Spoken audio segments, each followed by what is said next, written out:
Hey YouTube, Moosh from 512 here again, and today I'm going to be doing a review of Kirby's Dream Land for the original Game Boy. This is the first Kirby game in the franchise and was released in 1992. In Japan it was known as Kirby of the Stars, which I also think sounds pretty cool. So let's take a look at the game that started this amazingly fun franchise, that is Kirby.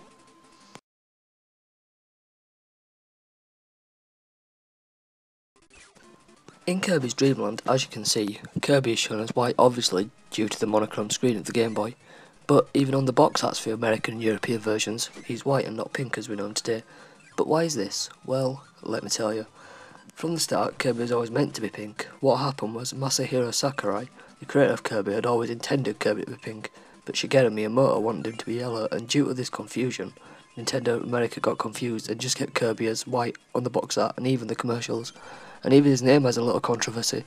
It's either taken from Kirby, the vacuum machine manufacturer, or from a person called John Kirby, who defended Nintendo in a court case against Universal over the character Donkey Kong. But I guess the truth won't ever be known. Okay, time to get on with the review. Okay, the story of this game. It is simple, but does just fine for this game in my opinion. It seems that King DDD has stolen all the food from Dreamland that was meant for a midnight feast, so Kirby, being the residential hero of Dreamland, goes to save the day. And that's pretty much it.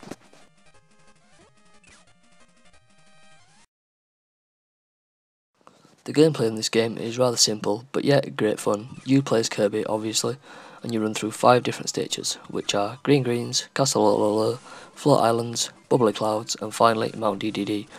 They all consist of a mini-boss and a main boss, except Mount DDD, which is mini-bosses or the previous stage bosses.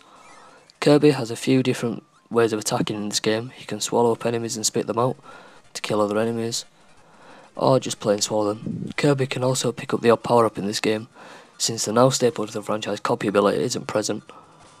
These power-ups are the mint leaf that lets you fire puffs of air, and the spicy curry that lets you spit out fireballs. You can also gain extra lives by getting a certain amount of points in a level. This isn't the longest game in the world by any means. You can probably finish it in around 20 minutes if you run through it, but it does contain an extra game after beating it. By pressing the up, A and select buttons on the title screen, it will restart the game again, but with the harder enemies and bosses.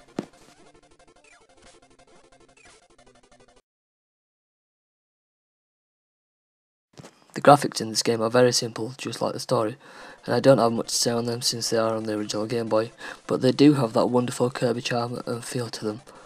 They vary from lush fields and forests of green greens to the beaches of Float Islands, and in my opinion, are some of the best on the Game Boy. The sound in this game, all I can say about it really is for a Game Boy game, it's phenomenal. The composer, Jun Ishikawa, did an amazing job making some of video games' most catchy and infectious melodies, especially the theme for Green Greens, which I'll let you have a quick listen to now.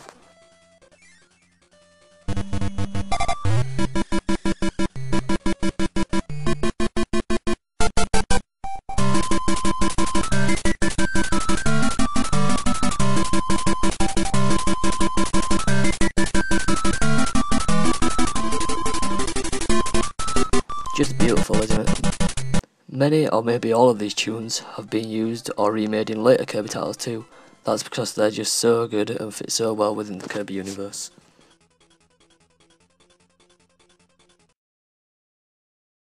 So, my final verdict on this game.